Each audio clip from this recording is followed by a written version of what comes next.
Good evening to you all in Europe. Good morning, good afternoon for those of you who are tuning in from further afield.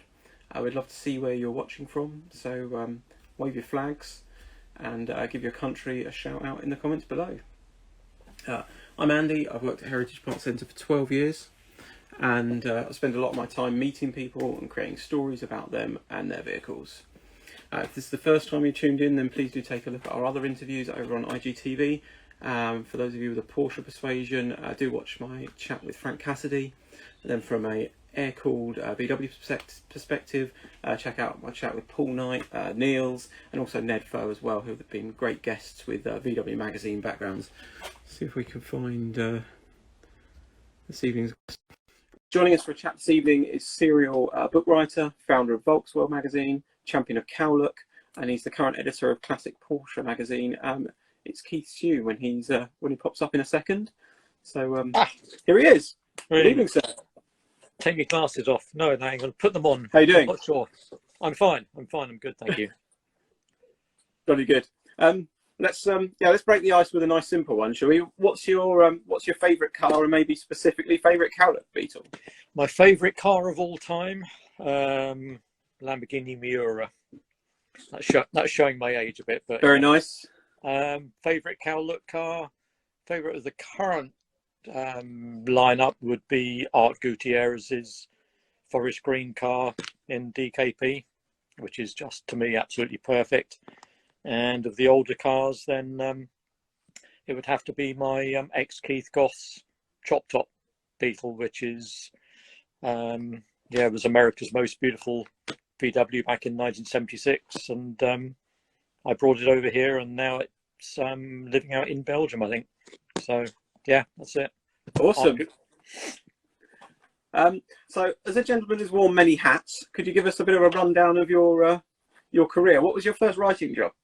The very first stuff I had in print was for a magazine called Beatling, which existed back in the sort of 60s and 70s, and it grew out of the VW Owners Club sort of magazine, and it eventually ended its days kind of morphing into the magazine VW Audi Car, which then became VW Driver, etc.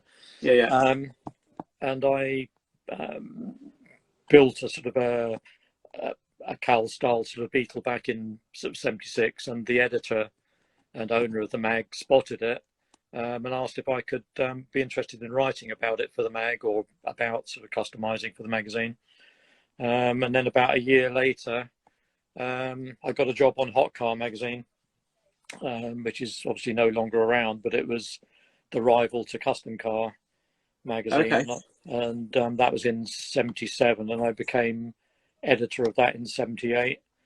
From there I went on, became editor of a motorbike magazine for a brief while.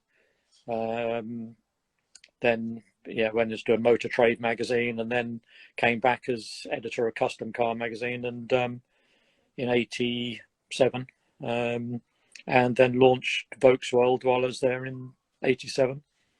Oh, cool. We'll come to those ones in a bit. We've got some more questions on those, so we'll come back to them. So I gather kind of your first taste for driving was slightly underage behind the wheel of a Beetle, is that right? Yeah. My friend of my brother, but when my brother went off to uni, my brother's 5 years older than me, so I was 14 and he was 19. Came back from his first year at uni raving about a friend's Beetle that he'd got. And anyway, the friend came down to stay one time, and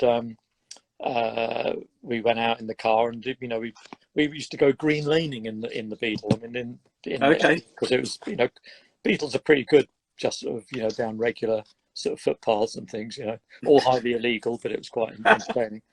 And one time just stopped, and Glenn, my brother's friend, just said, "Oh, here, Keith, do you want to drive?" And my brother said, "He's way too young, he can't do that." No, it's okay.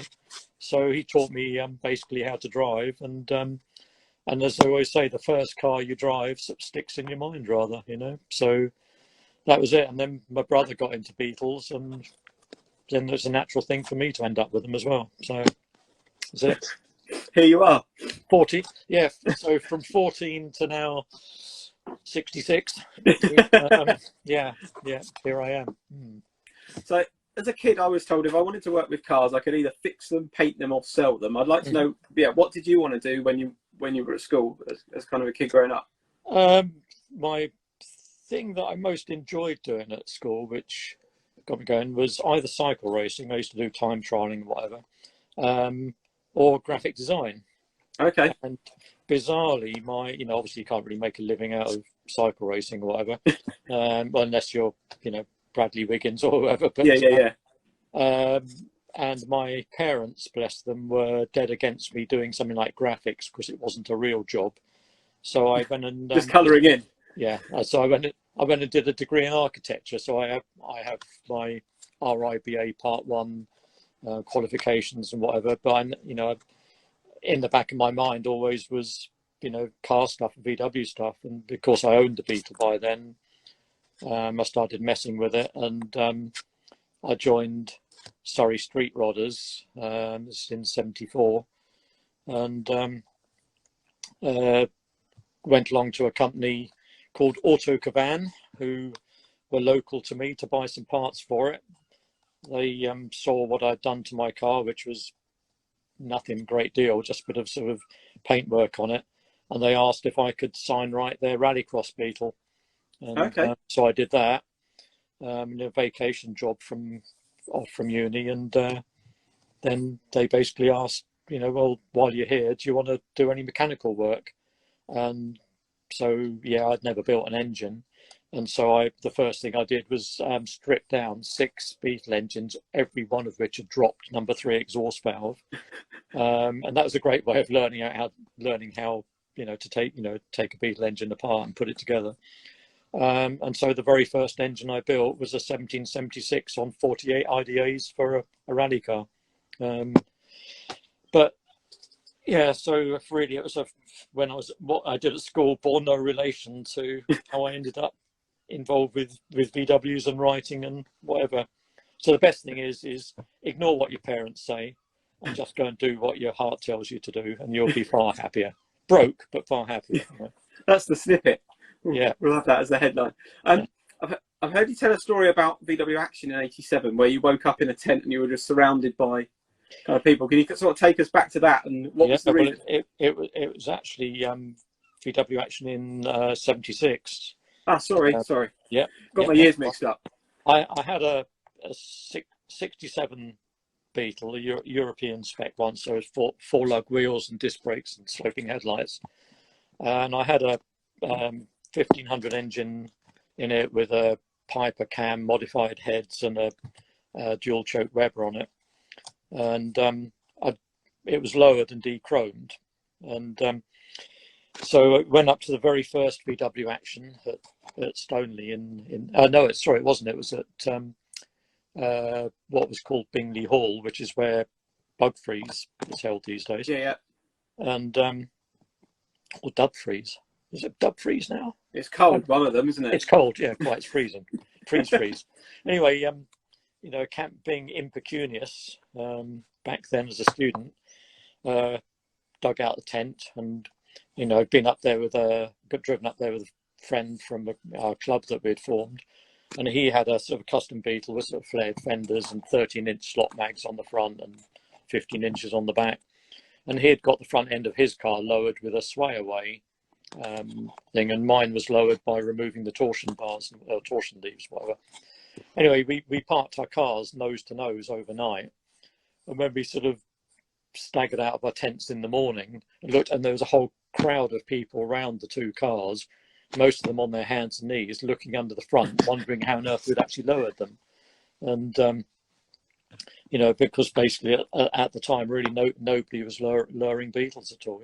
The only people that fitted selector drops and whatever were people into beach buggies, and it was because of that interest in the cars that Paul Harris, who organised Action and who was the publisher of Beetling Mag, it was through that he asked me to write for the magazine, and it all went from there basically. Okay, cool. I was interested when obviously you started Volksworld Magazine. Had you been to the US before that? Was the US an influence on Volksworld? Well, I first went out to the States in 79 and 80, but just to go to street rod events, because while I was on Hot Car, the stuff I was writing about primarily was street rods and customs. So in 79, I flew out to Minneapolis, St. Paul to go to the Street Rod Nationals. And the following year, I went out to Memphis for the Street Rod Nats. So I didn't actually go to the States again until 88, by which time Volksworld had been launched. Okay. But I'd had a subscription to Hot VW's magazine since 75. So I'd been following the American scene pretty closely then. And also at the time you could buy VW Trends magazine on the newsstands over here. So I used to pick that up, whenever I saw it. So I knew what was going on in the States, but it wasn't until I'd launched Volksworld that I actually went out to the States after that. And then I've been out to the States 58 times in total.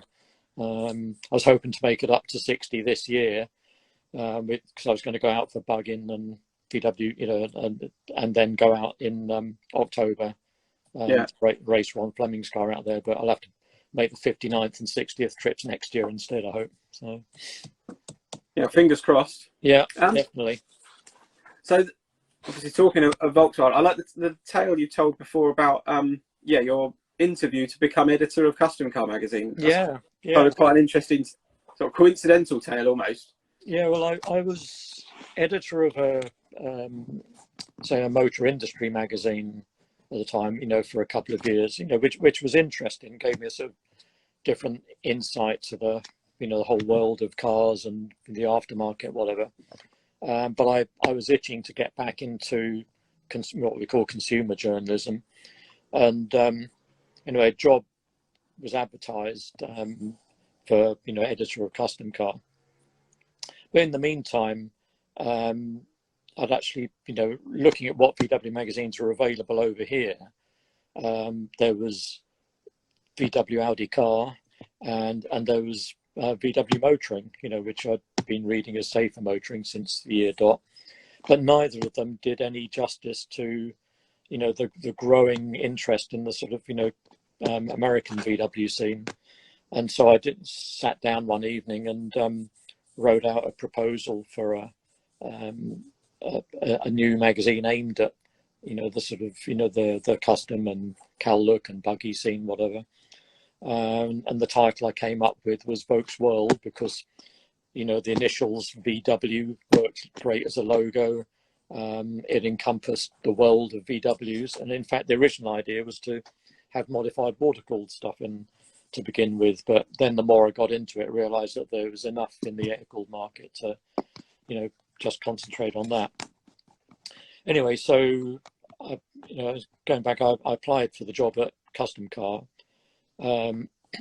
got called in for an interview, went out to lunch with the publisher, and, we chatted and got on fine. And, it was pretty clear that I'd probably got the job. And he just said, because he'd asked me, at that time, Custom Car had been going through a terrible period of, covering hot hatches and all that sort of thing, which is just not what Custom Car was about. And so, he sort of said, have you got any other sort of plans for the mag? And I said, well, he said, I want to get it back into the sort of, covering, street rods and custom cars, get it and drag racing, get it back to its roots. But I also have the idea for another magazine. And I reached down into my bag and produced this synopsis for Volksworld. And I gave it to him and he read it through and just said, wow. Because he said, we'd wondered whether there was a market for this. And yeah, fantastic. So I started at Volksworld in January 87. And within the next month, was talking to the managing director about launching a new magazine called Volksworld. And we announced in the news trade that it was going to happen. Then along came Brett Hawksby to see us about sort of were we interested in getting involved with a new event at Santa Pod called, Bug Jam. Yeah. And we actually, my instant reaction was to say yes. because he'd been to see my best mate Clive Howsam, who was editor of Street Machine at the time. And Clive said, well, okay, let's have a think about it and we'll get back to you. Whereas then a couple of days later, Brett came to see me and said, what do you think? And I said, yeah, we're going to do it. So we got the game, so to speak. Anyway, the choice was whether we would use it to promote Volksworld or put it as a custom car event. Yeah. And I made the decision that if the event completely bombed, we didn't know whether it would, it was better that it bombed under Custom Car's name than under a magazine that was brand new. So yeah. it was Bug Jam in cahoots with Custom Car as opposed to Bug Jam in cahoots with Volksworld. Yeah. Anyway, so we then set everything in motion. You know, obviously Bug Jam was a huge success. That was the proof to the publishers that there really was a market for this. And in September '87, we kicked off the first issues of Volksworld, and then it was just mushroomed from blossomed from that. Yeah. So in '95 you left Volksworld, I think. Yeah. And then you wrote the book. No, I'd already written a book called the VW Beetle Custom Handbook, which dreadful title and now looks incredibly dated. But there were no books around at the time telling you or suggesting how you could modify Beetles, whatever. And it sold unbelievably. It was for the publishers, it was the fastest selling book they'd ever published. Oh wow! And it actually sold a total of just over, it's about 45,000 copies it sold in the end. And I got a royalty off that, and I have to admit I did reasonably well out of that. But they then asked me to another couple of books, and which I said yes to. And then they said, if you've got any ideas for books, let us know. And so I sat down again and did a synopsis for a book on the history of California Look. So I presented that to them, and they just said, we don't know what this is about, but if you tell us it's going to work, then because the main books they were doing were ones on sort of classic cars and sort of things. So so they published the Cal Look book, and again that just sold out straight away. And that was really the proof that I wanted to do more writing, and I couldn't do the books and edit the magazines at the same time because I was editing Custom Car and Volksworld side by side.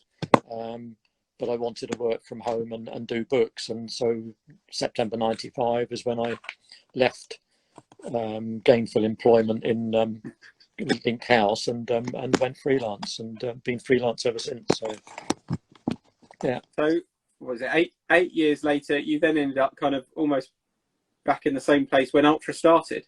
Yeah. The problem for me was that after I left Volksworld, the title, in fact the whole publishing company, was acquired by IPC, which was one of the really big publishing companies at the time. And overnight things changed. I mean, Ivan McCutcheon, who took over as editor, it just said to me, said, you got out at the right time. So because I used to have a promotions budget to be able to do shows and competitions and that kind of thing. Yeah. That was reduced by 50% overnight. Because they waited until I went. They also took the opportunity to cut the editor's salary by quite about 25% or something.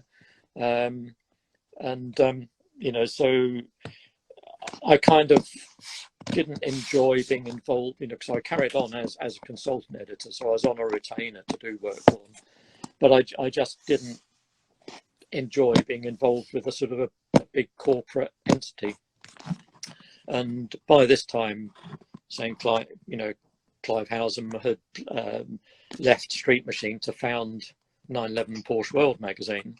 Yeah. And which I was doing some writing for, and we would have lunch quite often, whatever, and fairly liquid ones, and we just thought it'd be kind of fun because he was a VW guy to begin with as well, thought, wouldn't it be kind of fun to do a VW magazine again? Ha ha sort of thing. We did think about doing classic VWs as because while on Volksworld we'd done 4 issues of a title called Classic VW, which had sold well, but it was never going to make a monthly for a big corporate place.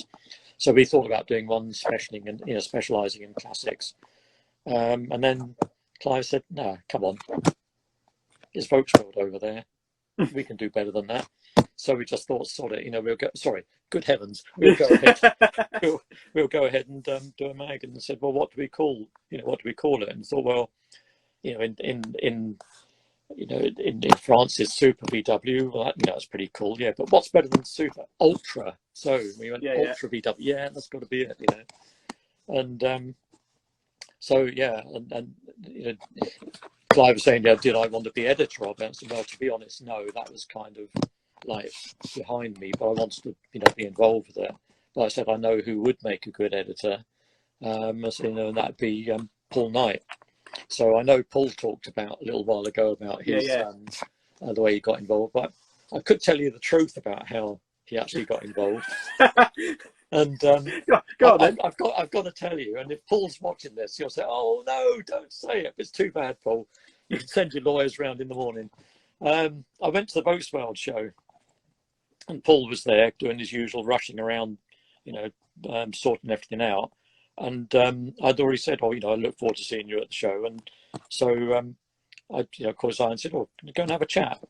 And so we went off upstairs and sat down. And I just said, "If you repeat this conversation again, you're in deep shit." I didn't actually. I did say more than that actually, but I won't say. But and he said, "Oh, yeah, okay." I said, "Well, Clive and I are launching a new VW magazine, right?" I said, "And we'd like you to be editor." Right. And anyway, so that was it. He was up for it because I said, big thing is you won't have to drive into Croydon every day. You can work from home, and you've got total control over the mag. Oh, right. When do I start? And that was it. It was just great because Paul's living out Southend and having to drive across the the bridge and into Croydon every day. That was a miserable journey. Yeah. So even the prospect of working with me and Clive was better than the thought of driving into Croydon each day. And I mean, and Paul is such a awesome guy. I mean, to be honest, he is the hardest working person I know in publishing. He puts me to shame, which doesn't take much, but he really does work his socks off. And he is one of the best editors around and one of the nicest guys in the scene. And he was the obvious perfect choice to edit and get the new magazine off the ground. So how long did Ultra ran for? We started it discussing it, the idea 2003, and then it ran until it was sold to Kelsey Publishing. Merged into Volksworld. Merged into Volksworld, and then that's it. It's just the way of the world. Publishing has changed now, and everything has shrunk a lot. But we had fun producing it, and was very proud of it as a product. In the same way that I was very proud with what we achieved with Volksworld, because it was at times against all odds, but it proved to be number one, and it still is. So it's been good times to be involved in publishing.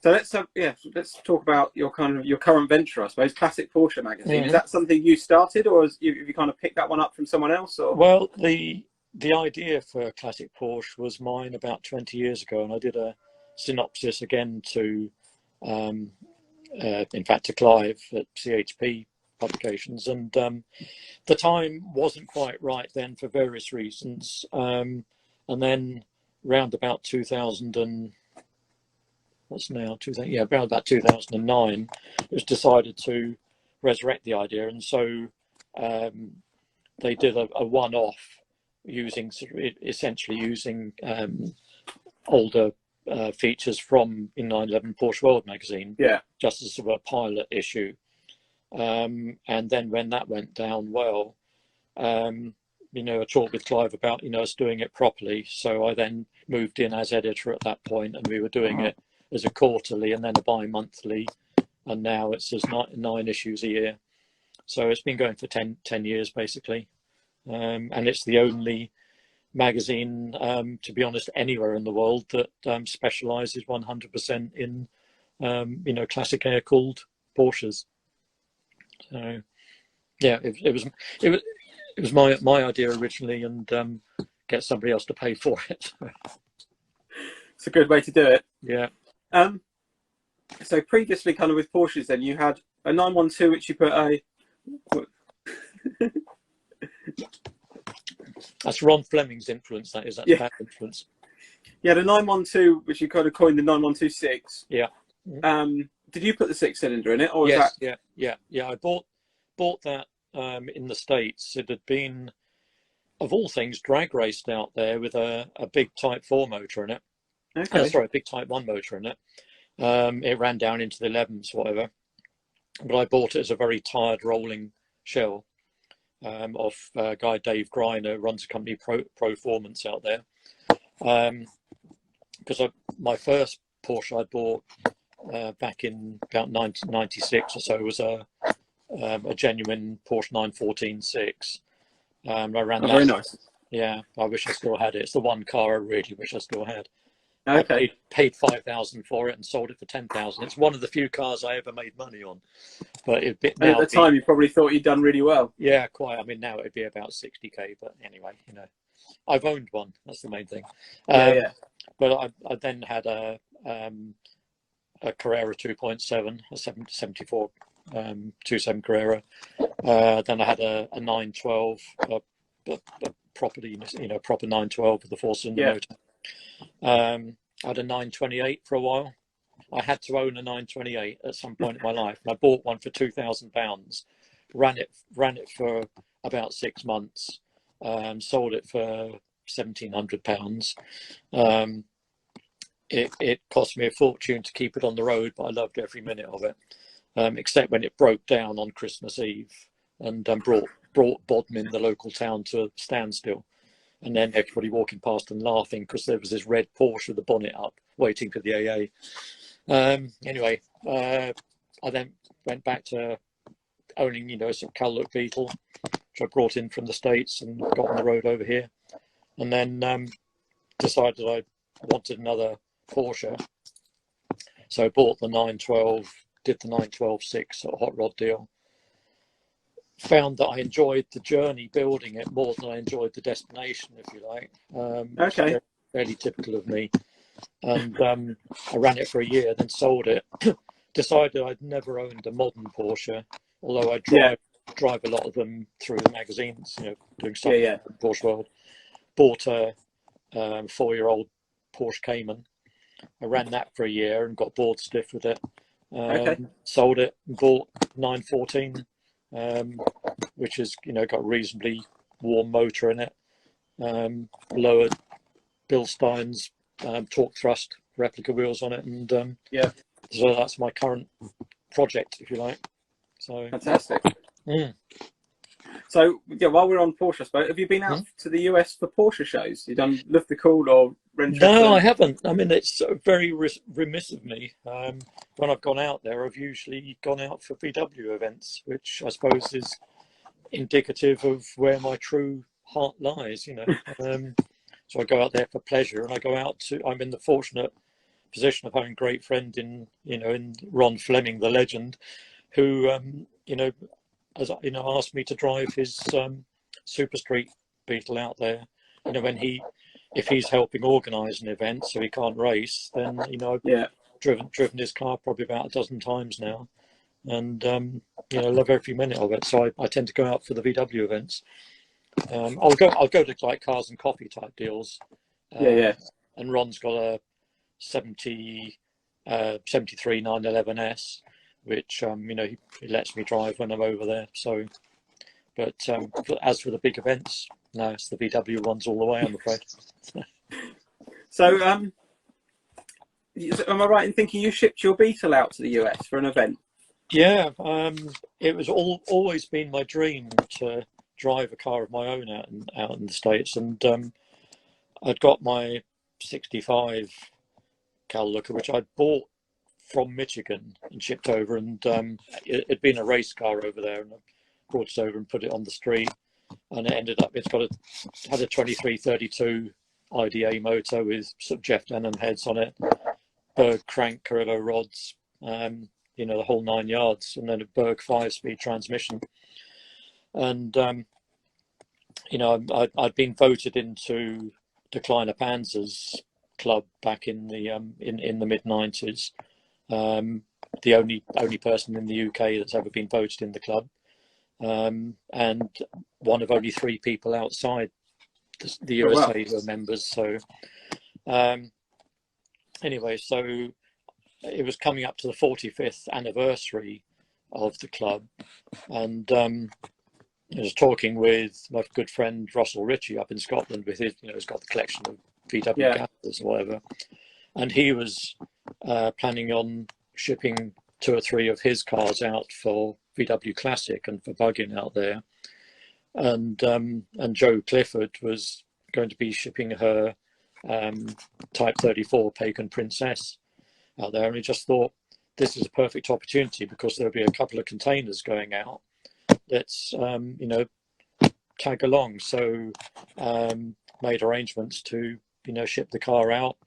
And then, you know, Ron Fleming's racing partner Mike Hunsaker came and collected me and the car from the shippers, and took it over to Fat Performance. I'd had a slight problem with the transmission with the 5-speed in it, and so it went straight to Fat Performance, tore the transmission out of it that night. Mike Herbert from Rancho Performance took it away, and the next day delivered it again, you know, completely rebuilt. Amazing. So overnight 5-speed Berg rebuild done. So put it back in, and the following weekend was bugging, and the club's reunion, which was just, you know, awesome to be part of that.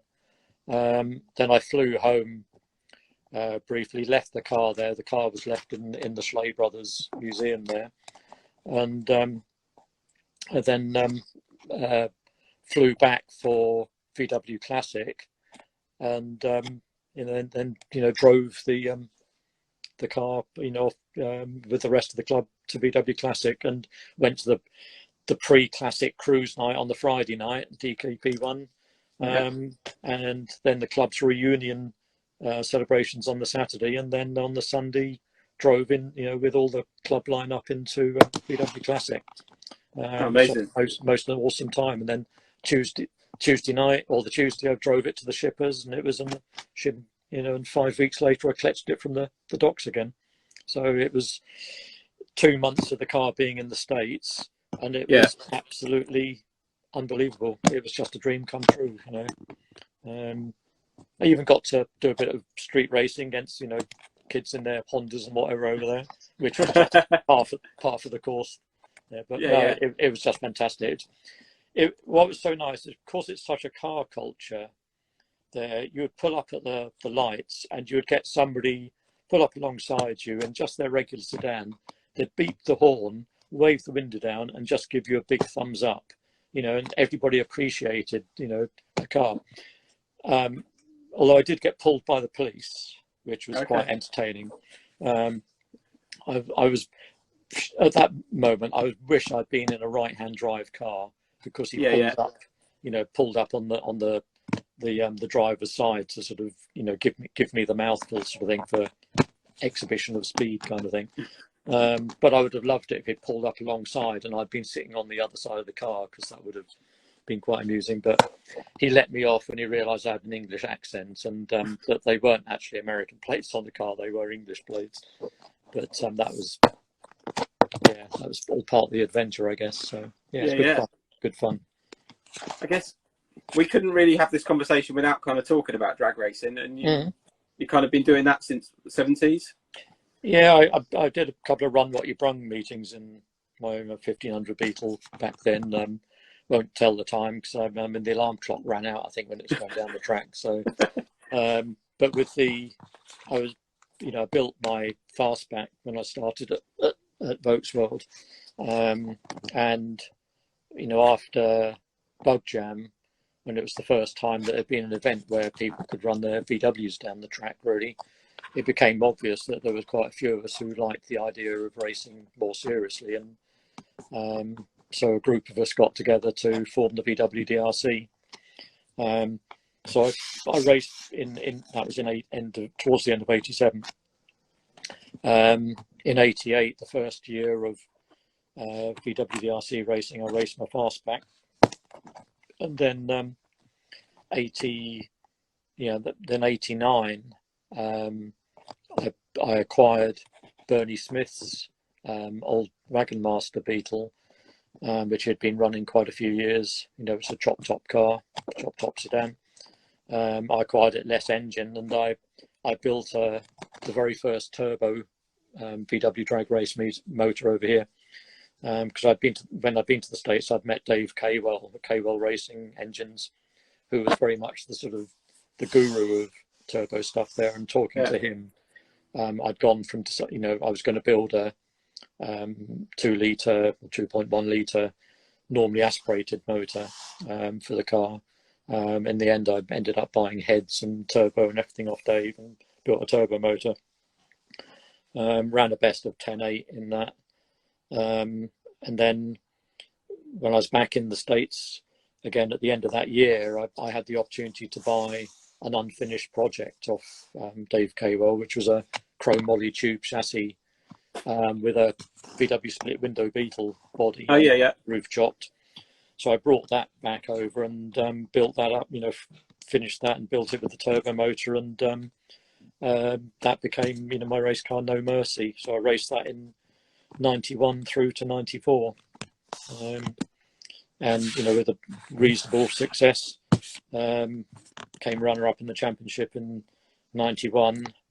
'92 I won VW DRC modified championship outright.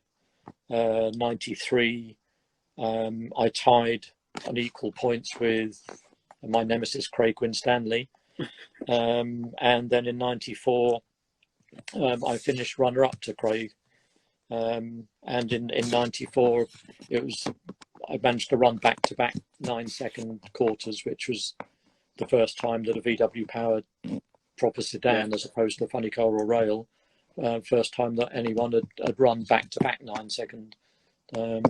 So it was finished it with a best of 9.87 at 139.8 miles an hour.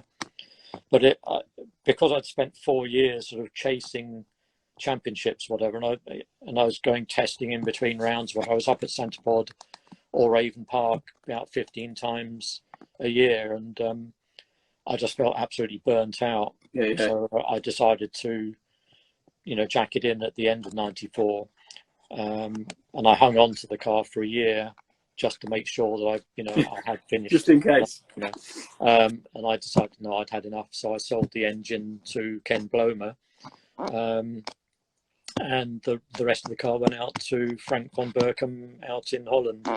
And then, of course, it eventually came back to the UK, and has now been metamorphosed into a new version of No Mercy, owned by Russell Ritchie. Okay. Yeah. And since then, doing the racing the best way it's racing other people's cars, so they can spend the money and I can get the enjoyment out of it. So I've raced various of I've raced Ron's car, I've raced Natasha Garcia's car when she had it over here, which had my old engine in, and I've raced several of Russell's restored Gasser cars, which I really enjoy driving. So racing is my blood. If we had a hypothetical question, then, if you could jump behind the wheel of any race car from the past, what would it be? Why? Where would you race it, and who do you want to race it against? Right. Well, the race car I'd most like to drive would be Dave Caywell's Blackie, which was his roof chop squareback. Again, fully tube chassis, but it had the motor in the front. Okay. With, it's a turbo VW motor. Motor in the front with a Jericho 5-speed air-shifted transmission and a 9-inch Ford rear end. It was very much a sort of pro stock car, but with a front-mounted VW. Ran down into the 8 sort of thing. Wow! One hell of a car. What sort of era was that? Well, Dave built the car back in about, I'm saying probably 80, 87, 88, something like that. He ran it through, the late 80s, early 90s, and I went out to Tennessee, where he moved from Southern California out to Tennessee in about 89, and took the car with him. And when I went out to see him, stay with him in 90 and 91, we took the car down to Memphis Raceway Park, and I got to see it race there. But Dave is a skinny guy like I am, and when I sat in it, he said, "Well, you're the only skinny ass guy that'll ever be able to drive this car again." And that was always my dream, that one day I would. So that is my bucket list number one. I want to drive that car one day. Does it still exist? It does still exist. Dave has got it sat in his workshop, and it hasn't been run in 20 years or more. So I'd love to do that. More realistically, it would be something like, the original Inch Pincher chop top car. And in the other lane, I'd like to be racing either Dean Lowry or Darrell Vitone. Dean was, the godfather as far as so many people are concerned. He was such a really, really nice guy. I'm proud to have known him. Darrell Vitone, awesome guy. Those people that met him at European Bug-In know what an amazing guy he was. Sadly passed away earlier this year. So those guys. Have you raced them before? No, never did. Okay. I ran alongside him at EBI on one time. I love racing against my dad, Ron Fleming, my brother from another mother. I've read that story, yeah. and Paul Schley, the Schley brothers, just love all these guys. Love seeing them race. Love seeing them, enjoying all this, 40 or more years after they were, first doing it, 50 years after they were first doing it. And it's great. So any of those guys, I'll race anytime. So. Have you got a particular favourite track? Over here it was always Avon Park, but I love Santa Pod as well. The track crew, because I race there so often, and Ian Marshall and whatever, the Marshall on the Ian Marshall, the Startline Marshall, such a great guy, and John Hackney, who I love taking the piss out of. I love having jokes with on Facebook. Steve Young, the commentator at the time, great guy. He was so supportive of me when I was racing. It's great. He's still around to joke with.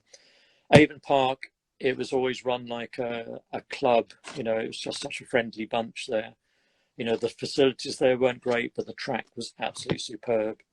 And in the States, I've run cars at Phoenix Firebird Raceway. I've run at the old Brotherhood Raceway, which is no longer around. I run at Irwindale and Fontana, and I guess I like Fontana because it's running a full quarter mile. Okay. Irwindale is great. It's eighth mile, and they have evening test and tune sessions, which is running in darkness, which is great. It's really exciting, and they have all kinds of stuff run there. And again, the track crews at both the tracks are fantastic. At the VW events, they're really super friendly, super helpful. So basically, if it's got a quarter mile or eighth mile and it's got start line beams and and lights at the finish, that's my favourite track. Yeah, definitely. So I think we'll try and wrap things up a little bit. So questions about the future, really. Do you think kind of the internet's changed the whole kind of book writing game? Have you got plans to write more, or? Yeah, yes, it has changed things, without a doubt. Magazines circulations have suffered over the years. I think that it's sad to say that I don't want it to make me sound old, but a lot of younger people can't. It almost seems to be sort of don't like bothering to read. I mean, the reading is very much a thing that I love doing. I've always got books on the go. I've always reading magazines the whole time. I mean, you can see behind me, just magazines, books, etc. That's not only my life, but it's my hobby, just reading. But there's room for both. There's a permanence about stuff in print. I keep all these magazines behind me for reference, and I can go and pick them off the shelf and pick up. I know where to find stuff. The frustrating thing about stuff on the internet is that servers crash and all this kind of thing, and so much material gets lost. Disappears. You can remember seeing stuff 2 years ago. Can you ever find it again? No. Or you get the 404 not found. Yeah. Oh, great. So there's room for both, because I love stuff like Facebook and Instagram and Twitter and whatever, because it's all there, straight away. But I love books. Best of all, I'm just starting on a book project at the moment, which won't go into any real detail at the moment, but it's to tell the history of a certain team in VW drag racing. And I'm really looking forward to getting stuck into that. Sounds cool. Got plans for other books. I keep getting asked to do a third California Look book. Whether that will happen or not, I don't know. I mean, maybe. But there's plenty to do, so I've not given up quite yet. So it's not a no. So that also kind of answers my question about what the next few years have got in store for you, really. Right. Obviously, COVID allowing, getting back over to the US and. Yeah. I mean that. This last few months has been, devastating for everybody, and and obviously my heart goes out to the families that have lost friends and loved ones. It's the way that the whole of our, society, and businesses and everything have suffered so much, and I think it's made a lot of us sit down and really kind of reappraise where we are in life. And when I hit 65 last year, that was like that's the kind of age that my dad retired, and I'm not ready to do anything like that, because we no longer have the pension schemes that our parents had. But also 65 is the new 50 or something now.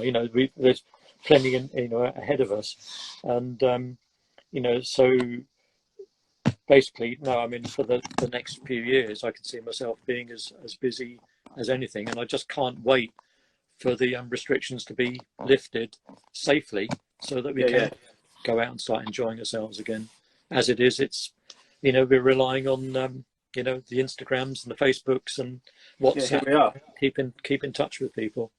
Thank heavens for modern technology. Indeed. Oh, massive thank you for joining me, Keith. Thank you. It's been an absolute pleasure.